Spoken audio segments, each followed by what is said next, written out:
பிடிச்சுக்கிறா.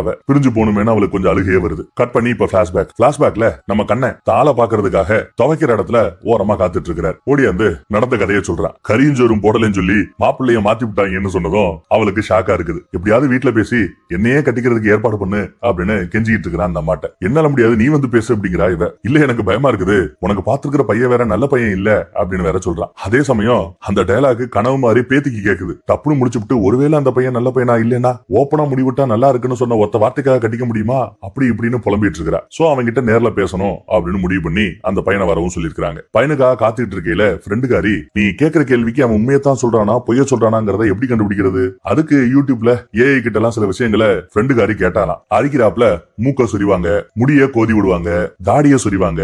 இதெல்லாம் பண்ணாங்கன்னா அவங்க பொய் சொல்றாங்கன்னு அர்த்தம்னு ஏதோ இவ பெரிய பாட்ட எடுத்து சொல்லிட்டு இருக்கிறா. இதுக்கிடையில ஃப்ரெண்டுக்கார வர அந்த ஒன் சைடு பார்ட்டி. ஐயோ அவன் வரானேன்னு ஃப்ரெண்டுக்காரி குளிஞ்சுக்க சொல்ல, நான் தான் வர சொன்னேன்னு இவ குண்ட தூக்கி போடுறா. எது நீ வர சொன்னையா அப்படின்னு ஃப்ரெண்டுக்காரிக்கு ஷாக்கு. எதுக்குன்னு கேட்டா தான் மனசுல இருக்கிற அந்த